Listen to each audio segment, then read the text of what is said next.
Magandang gabi, pambungad sa ating newscast. 2 araw bago ang Pasko, nabawasan ng 10% ang mga sasakyang bumabiyahe pa norte, partikular na sa mga dumaraan sa North Luzon Expressway. Sinulit na kasi ng mga motorista ang weekend para makauwi sa kani-kanilang probinsya para sa December 25.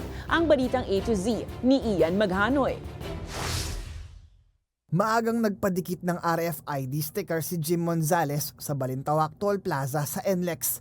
Ayaw niya raw kasing maipit sa traffic, lalo't bisperas na ng Pasko. Hindi naman, actually mabilis lang. So kakarating lang din naman namin, mga 5 minutes kada 10 minutes. So okay naman siya. Katulad ni JM, maaga ring nagpadikit ng RFID si Flor para sa kanyang 400cc na motor. Ngayong Martes kasi, diretso na patungong Pandibulacan si Flor para magdiwang ng Pasko kasama ang kanyang mga kaanak. Sobrang traffic niyan. Kaya sa cash, mahirapan ka kapag cash ang gagamitin.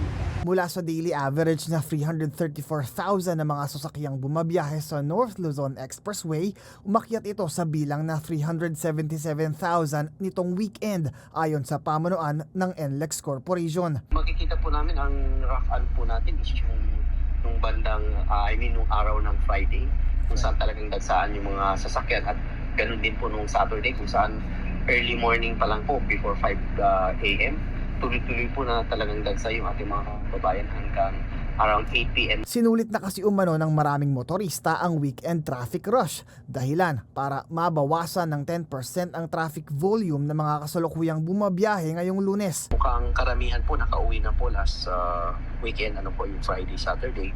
Pero ito yung mga kababayan natin na maaaring pumasok pa po kanina at ayaw din sumabay siguro nung Friday and Saturday. May traffic build-up pa rin sa NLEX northbound lane, partikular na sa May Kawayan exit, habang nananatiling normal naman ang traffic volume sa NLEX southbound. So ito po kasi yung 3 entries po sa NLEX coming from Metro Manila.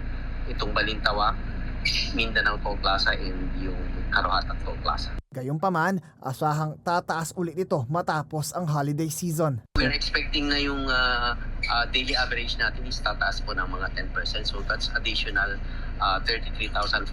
So that will make 377,000. Para sa Balitang A to Z, Ian Maghanoy.